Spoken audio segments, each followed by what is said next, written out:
Bonjour et re-bienvenue donc aujourd'hui dans la correction de l'exercice 3, l'exercice du jour 3 du matandrier de l'Avent.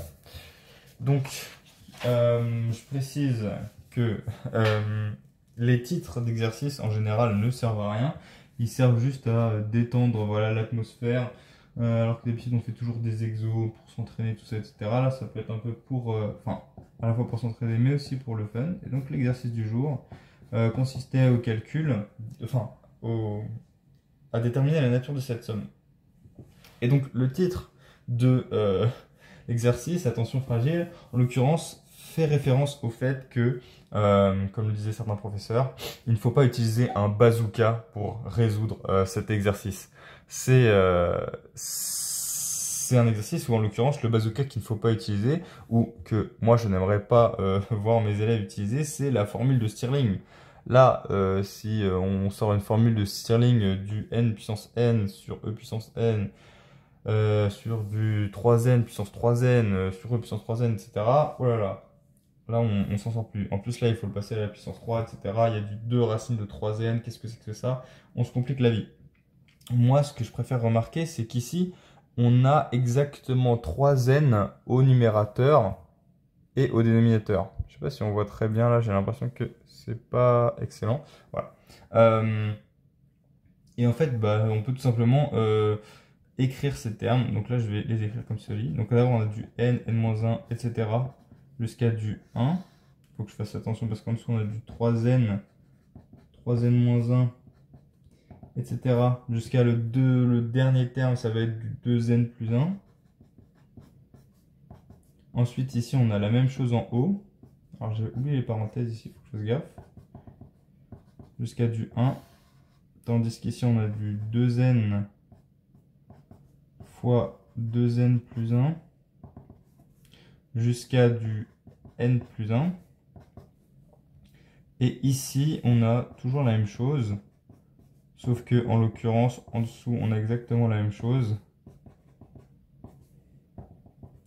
Donc, je vais appeler évidemment ce terme UN, terme général de la série, et je vais l'appeler pi1, le premier produit, fois pi2, le deuxième produit, fois 1. En fait, tout simplement ici, tout s'annule, donc ceci vaut 1.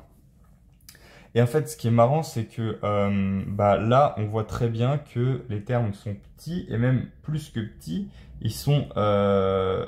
ils entretiennent un rapport assez précis. On se dit par exemple que le premier terme, si on compare les termes 1 à 1, évidemment, puisque à chaque fois on a le même nombre de termes, eh bien on se dit que ça ressemble à le rapport entre bah, ici les n et 3n, c'est-à-dire du 1 tiers. Ici, n-1, on se dit que ça va être plus petit que 1 tiers de 3n-1 parce que 3 fois n-1 c'est 3n-3. 3n-3 c'est plus petit que 3n-1. Donc ça va bien vérifier ce rapport. Et il y a une façon dont on peut l'écrire, c'est-à-dire que dans pi1, on a ici les termes k qui vont de 1 à n sur les termes 2n plus k. C'est ce que nous permet de voir le 2n plus 1 ici lorsqu'on l'a séparé, avec toujours k appartenant à 1 n. Et donc k ici est inférieur à n. Donc nous, ce qu'on voudrait écrire, c'est que k est inférieur à 1 tiers de 2n plus k. Donc, ce qu'on peut faire, c'est faire que 3k.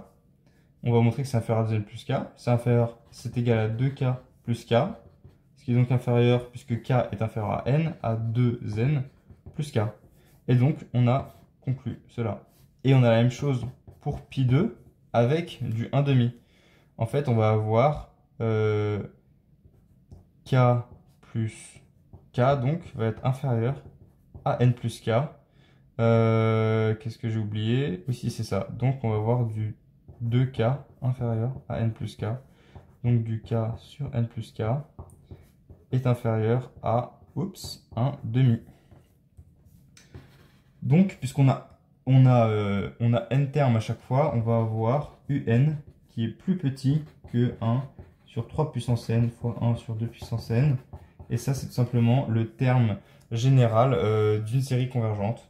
Donc, la série converge par critère de majoration. Et donc là, pas de Stirling et pas de bazooka, quelque chose de... Bon, là, en l'occurrence, j'ai beaucoup écrit, mais c'est beaucoup plus facile, en théorie, que d'utiliser Stirling. Au revoir!